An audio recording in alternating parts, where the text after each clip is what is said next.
Bonjour Madame Ferrer. Bonjour Madame. Donc merci d'avoir répondu à notre appel. Donc moi je me présente, je suis Patricia Vella, assistante territoriale APF 3265. Et là je prends un petit peu le relais de mes collègues qui sont absents du CAPFT 65. Donc moi je suis Sylvie Ferrer, j'ai 54 ans, je suis candidate donc pour la nouvelle Union populaire, écologique et sociale sur la première circonscription des Hautes-Pyrénées pour le prochain scrutin donc, des législatives des 12 et 19 juin. Très bien, merci. Donc on va commencer l'interview par 5 questions ouvertes. Vous aurez 1 minute pour répondre. Donc je commence. En tant que député, quelle sera votre priorité envers les personnes en situation de handicap ? Alors il y a plusieurs points. Je pense qu'il faut aussi revenir sur les régressions qui ont eu lieu pendant le quinquennat d'Emmanuel Macron, notamment par rapport à l'allocation adulte handicapé, donc qui n'a pas été déconjugalisée durant ce mandat. Il y a bien une loi qui a été proposée, mais elle a été refusée. Donc voilà, il faudra revenir là-dessus et déconjugaliser l'allocation adulte handicapé de manière à ce que ces personnes aient leur autonomie et indépendance financière. Et que ce ne soit pas lié aux revenus du conjoint. Très bien, merci. Nous constatons qu'aujourd'hui, le taux de chômage de personnes en situation de handicap est presque le double de la moyenne nationale. 15% contre 8%. Et que la moitié des emplois salariés dans notre département s'exercent dans des entreprises de moins de 50 salariés. Comment prévoyez-vous d'aider les employeurs des PME-PMI pour les inciter à faciliter l'embauche et la formation des personnes en situation de handicap ?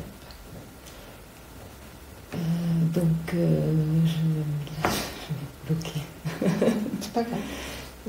Voilà, au niveau de l'emploi, il y a des lois. De toute façon, il faut appliquer, je pense, les lois qui sont déjà en place. Donc, faire respecter les critères d'embauche dans les entreprises.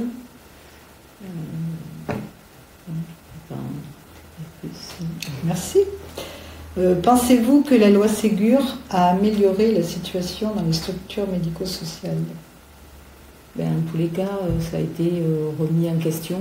Je ne connais pas les détails par rapport justement aux personnes en situation de handicap. Après, voilà, on sait qu'il manque du personnel dans les établissements, qu'il manque des moyens financiers pour accueillir notamment des personnes en situation de handicap quand c'est nécessaire. Merci. Que veut dire, selon vous, le mot inclusion pour un enfant en situation de handicap ?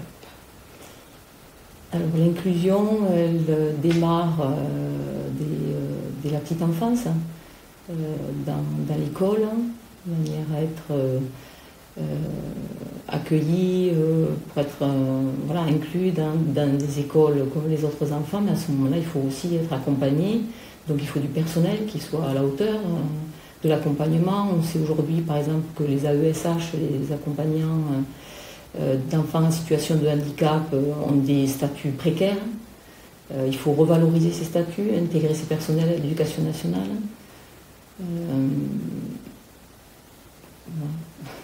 Merci. Quelles sont, d'après vous, les plus grosses difficultés rencontrées par les aidants et les familles ? Alors il y a des difficultés financières, des difficultés aussi d'accessibilité. Donc au niveau financier, la prestation aussi qui est délivrée pour tout ce qui est matériel, on voit que le reste à charge est important. Ensuite, je ne sais pas comment répéter la question. Oui, je répète la question. Ouais. Quelles sont, d'après vous, les plus grosses difficultés rencontrées par les aidants et les familles ? Alors les aidants, c'est aussi comment dirais-je, la possibilité de pouvoir aussi avoir du temps à elle. Voilà. Donc il faut aussi prévoir ce genre de situation. Très bien, merci. Donc on en a fini avec les questions ouvertes. Maintenant, on va vous poser 3 questions flash. Connaissez-vous le montant de l'AAH? Alors l'AAH, c'est en dessous du SMIC, ça doit être autour de 900 euros. Connaissez-vous les différents types de handicap? Alors les différents types de handicap, s'il y a des termes techniques, non, je ne les connais pas. Après, bon, il y a la surdité, il y a les enfants polyhandicapés, il y a un handicap qui peut être aussi la surdité. Voilà, après la liste. Êtes-vous pour revenir à l'obligation de 100% de logements accessibles dans le neuf que la loi Elan a supprimé? Ah ben oui, c'est évident, puisque maintenant c'est plus que 20% d'obligation au niveau de l'obligation de logements accessibles dans le privé. Voilà. Et donc il faut aussi aller au niveau du public, il faut aller vers 100% d'accessibilité. Parce que l'objectif, c'est justement que les personnes qui sortent de leur logement, qu'il n'y ait pas de rupture en fait entre le logement, le lieu de travail, le lieu de loisirs, le lieu de vie. Et aujourd'hui en France, il y a énormément à faire. Très bien. Écoutez, Madame Ferrer, on en a terminé avec l'interview. Je vous remercie. C'est moi qui vous remercie.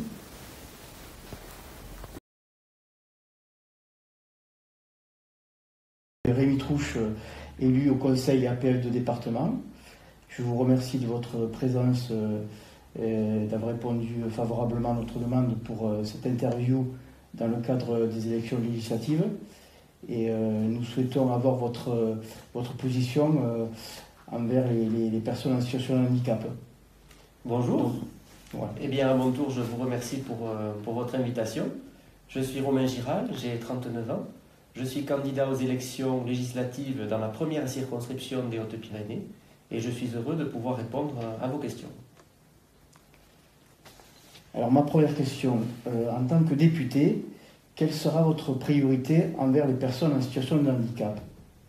Alors, je dirais que la question prioritaire concernant les personnes en situation de handicap concerne leur inclusion au sens large. Je considère qu'il faut que les personnes handicapées puissent vivre de la façon la plus normale possible et la plus en contact possible avec les personnes que nous appellerons valides. Je crois que beaucoup de chemin a été parcouru quand même au cours des dernières années ou dernières décennies. Il y avait du chemin à parcourir, mais aujourd'hui, le cadre législatif a évolué. C'est l'effet de différentes lois qui ont été votées sur l'accessibilité aux bâtiments, sur l'accès aux emplois.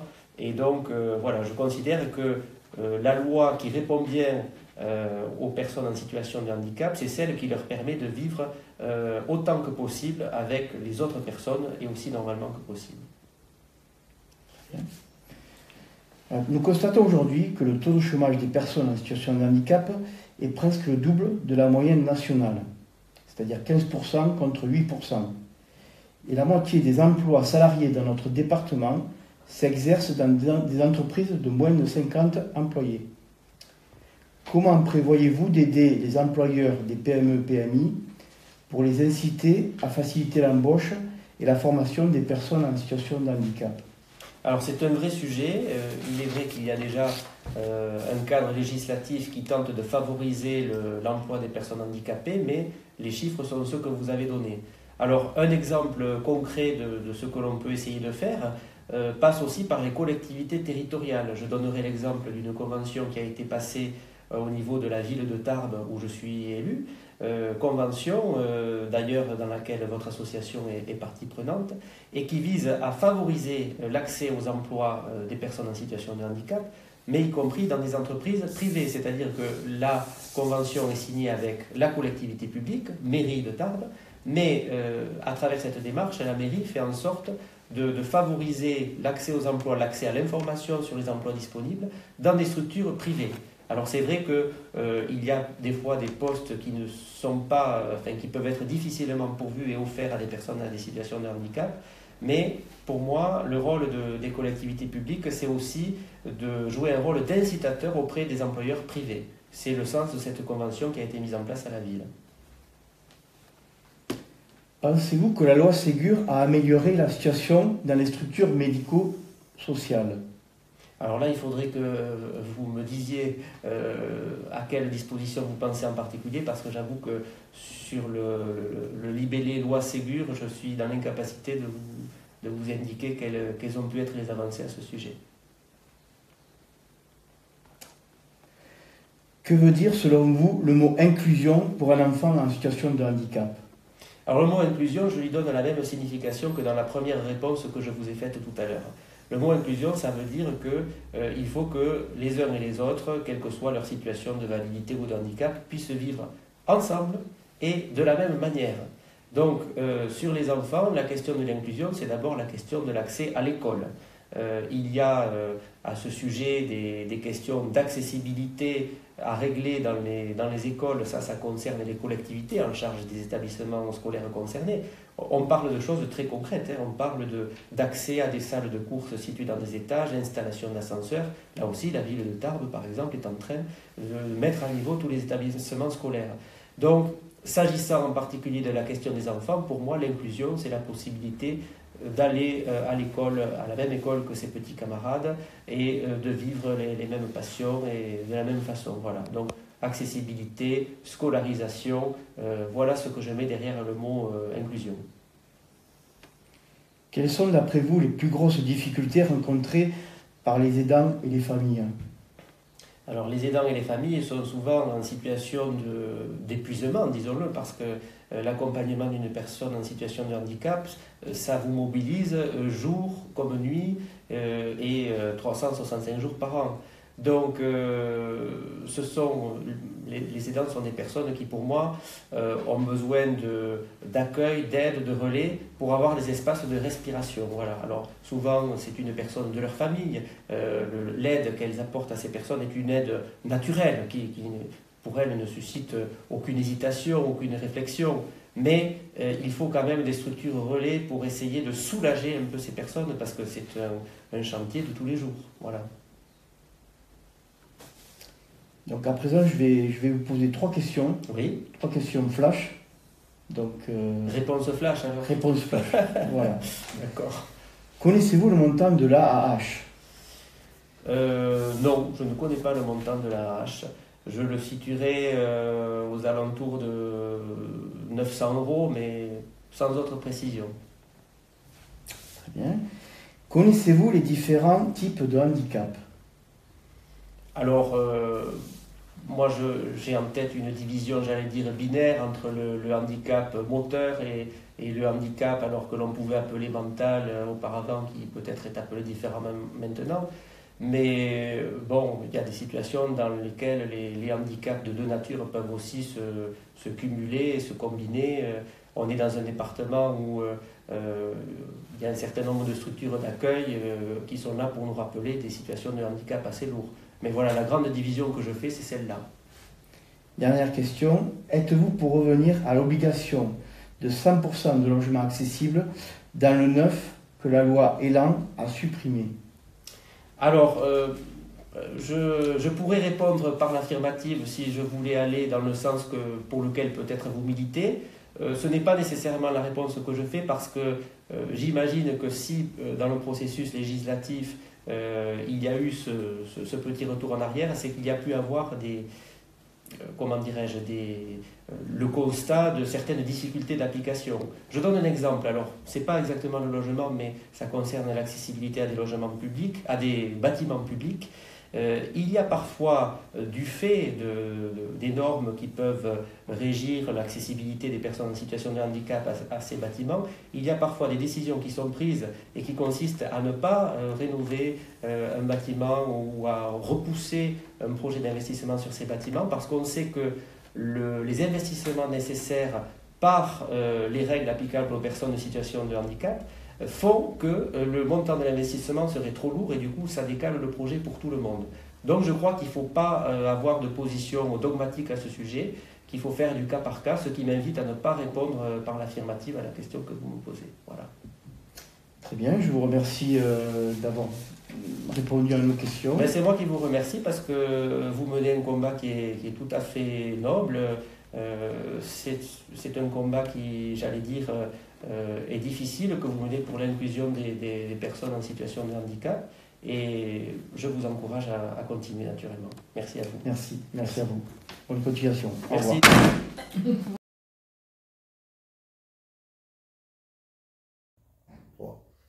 Monsieur Zampastous, bonjour. Bonjour. Tout d'abord, je tiens à vous remercier d'avoir répondu favorablement à notre invitation. L'invitation d'APF France Handicap, c'est une invitation que nous avons lancée à vous-même et à l'ensemble des candidats aux prochaines élections législatives. Voilà, le but est simplement de connaître votre sensibilisation au niveau du handicap. Si vous voulez, je vous laisse le temps de vous présenter pour nos auditeurs. D'accord, merci beaucoup. Merci de m'accueillir à ces locaux dont j'ai l'honnêteté de dire que je ne connaissais pas puisque je vous recevais régulièrement dans ma permanence ou dans un autre temps à la mairie de Bagnères puisque j'ai été maire à la mairie de Bagnères qui est une ville qui est fortement sujet à handicap suite à une population âgée mais aussi une population au centre de rééducation avec des problématiques d'handicap comme vous le savez. Donc je suis enseignant de formation. Donc j'ai arrêté mon travail d'enseignant en 2017 et je suis donc devenu député en 2017 de La République En Marche. Je suis resté 5 ans République En Marche, je n'ai pas changé de boutique et j'ai été membre de la commission des affaires économiques, donc plus axé sur les problématiques touristiques, économiques bien sûr, et très investi dans les problématiques plutôt agricoles et en particulier de l'installation des jeunes agriculteurs. Merci, monsieur Zampastous. Si vous voulez bien, nous allons commencer le corps de l'interview qui va se composer de 5 questions ouvertes où on va vous demander une réponse relativement courte d'une minute et demie et elle sera complétée par 3 questions dites fermées où on vous demandera simplement la réponse oui ou non. Voilà. Je vous pose la première question. En tant que député, quelle sera votre priorité envers les personnes en situation de handicap? Alors, d'abord, comme je disais, j'ai fait 5 ans aux affaires économiques, je n'ai pas fait aux affaires sociales, mais ça n'empêche que j'ai été sollicité par vous-même et d'autres associations aussi. Je pense en particulier à l'ADAPI aussi, qui est très active sur notre département, sur des sujets. Donc, je continuerai à vous écouter si je suis réélu pour un second mandat, écouter des associations, écouter aussi. Quelquefois, il m'arrive d'avoir des cas particuliers, sans doute des gens que vous connaissez, qui sont sujets à des problématiques soit fiscales, soit aussi tout simplement à des problématiques dues à leurs problématiques avec leurs propriétaires, pour des aménagements dans leurs appartements, des choses comme ça m'est arrivé. Donc je continuerai modestement à faire ce travail. Je vous remercie.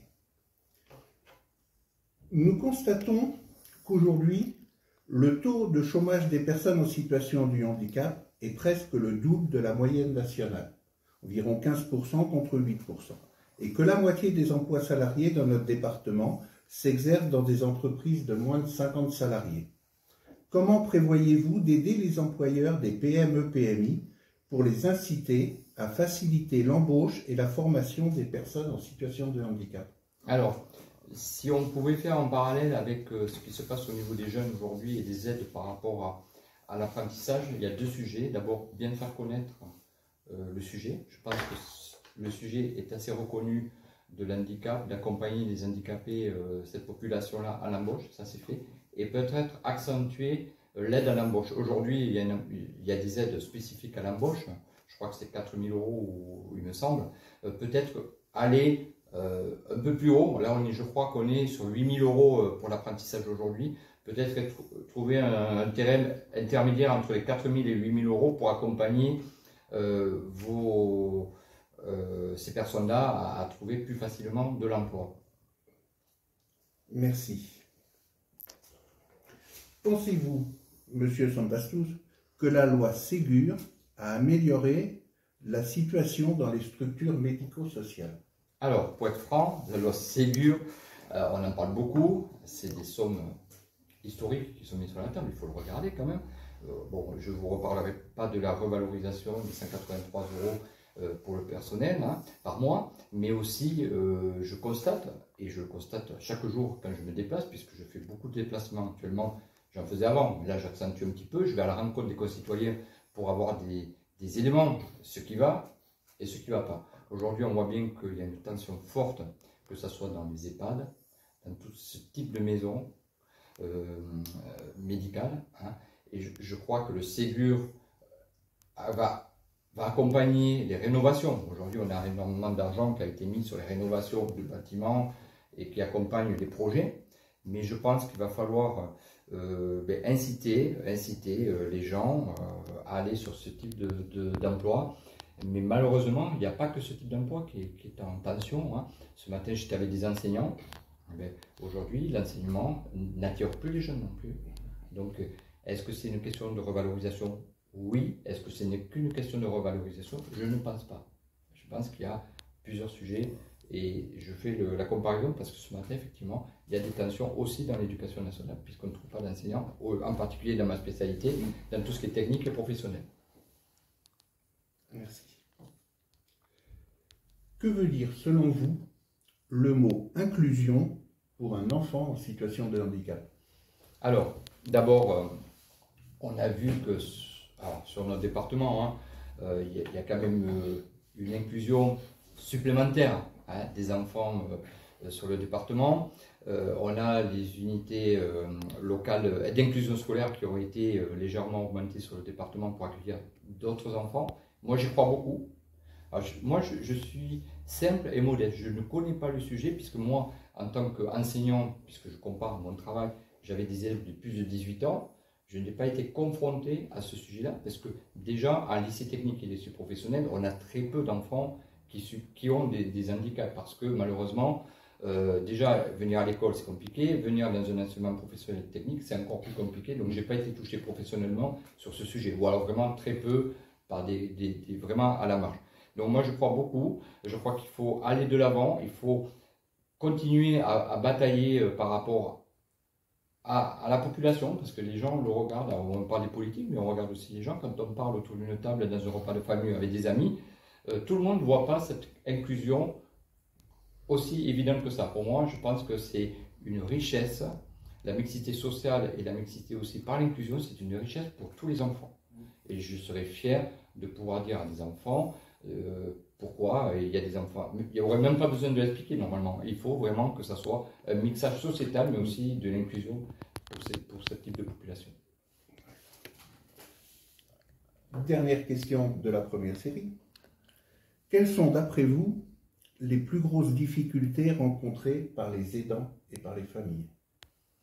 Alors, si on enlève les sujets techniques et matériels, on va dire matériels, je pense, alors c'est mon focus, vu les personnes que je rencontre, et que je rencontre aussi bien familialement que dans ma vie de tous les jours ou dans ma vie de député, c'est des accompagnements souvent pour quand l'handicap tombe du jour au lendemain. C'est sur ce sujet-là, quand vous vous retrouvez du jour au lendemain avec la gestion, entre guillemets, d'une personne handicapée, vous êtes psychologiquement fragile.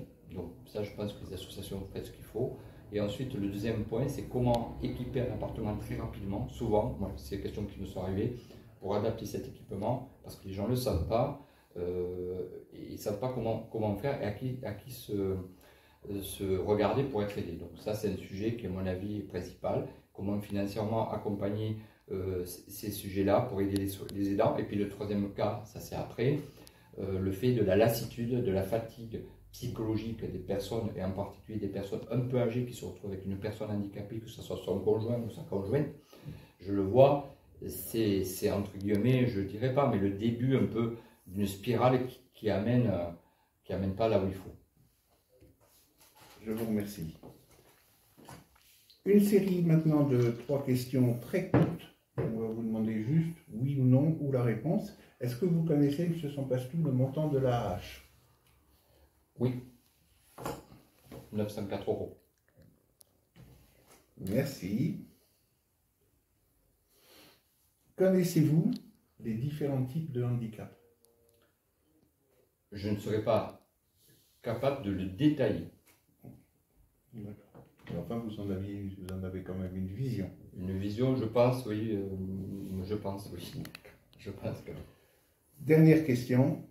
Êtes-vous pour revenir à l'obligation de 100% de logements accessibles dans le neuf que la loi Elan a supprimé?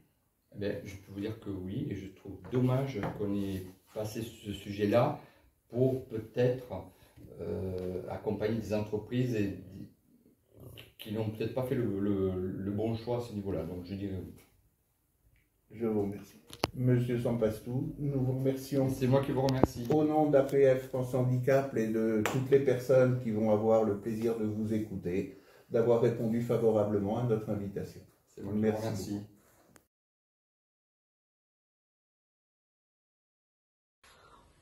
Bonjour madame, je suis Rémi Trouche, élu au conseil APF de département des Hautes-Pyrénées, et je vous remercie de votre présence pour répondre à nos questions. Ça montre votre intérêt à l'égard des personnes en situation de handicap. Et donc concernant votre vous vous présentez donc comme candidate aux élections législatives, et je tenais à vous poser au titre d'APF France Handicap quelques questions. Je vous en prie. Alors, je suis donc Madame Marie-Christine Sourin, ancienne directrice d'école et de groupe scolaire. Je me présente sur la première circonscription des Hautes-Pyrénées. J'habite Trie-sur-Baïse. Et voilà. Alors justement, j'attends vos questions. En tant que, si vous êtes élu député, quelle sera votre première mesure en faveur des personnes en situation de handicap?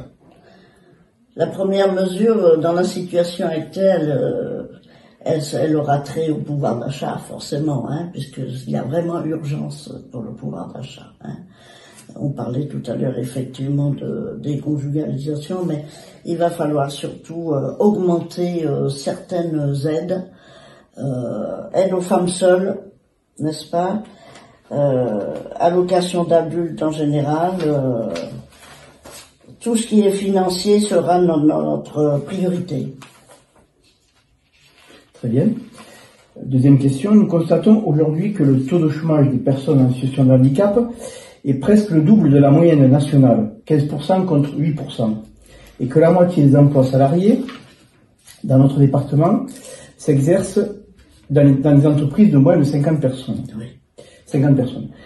Comment prévoyez-vous d'aider les employeurs des PME-PMI pour les inciter à faciliter l'embauche et la formation des personnes en situation de handicap?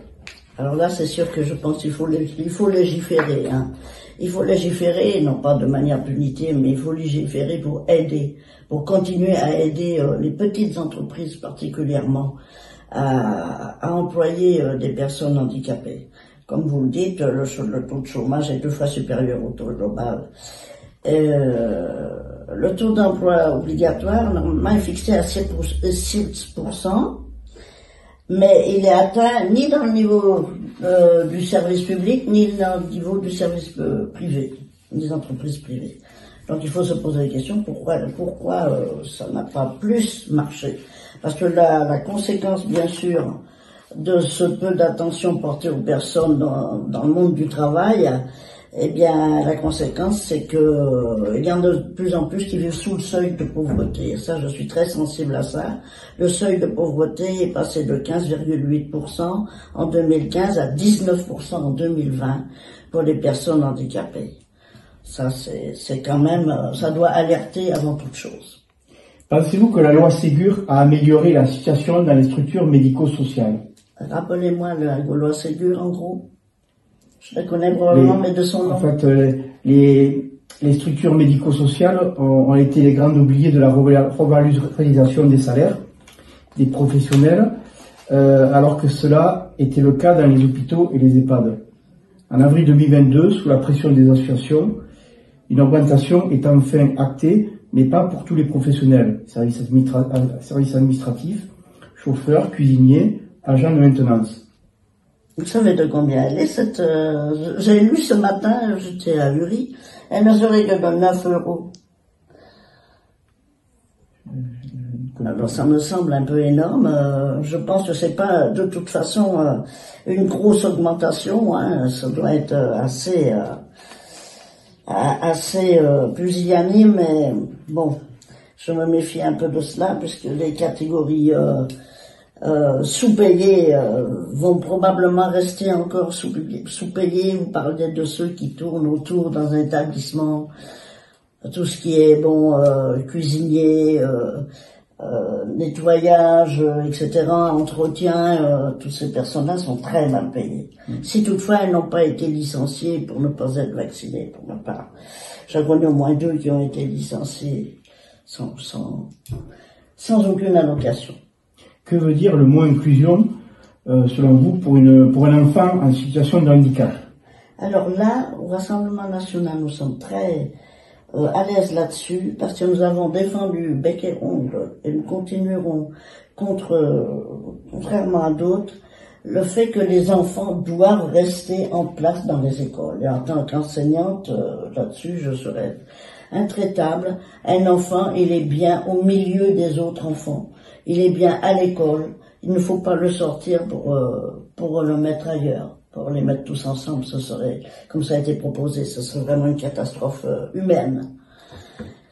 Maintenant, il est vrai qu'un enfant, on ne peut pas le laisser seul dans la rue, hein, sur son fauteuil ou ailleurs. Un enfant, il a besoin d'être accompagné continuellement.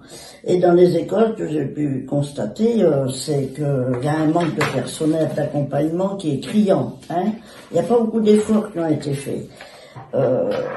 Il y a 20 000 enfants, paraît-il, qui sont restés sur le bord du chemin, si vous voulez, qui n'ont pas pu être scolarisés, qui ne seront pas parce qu'il n'y a pas d'accompagnement d'enfants. Et ça, là aussi, ça fait partie des scandales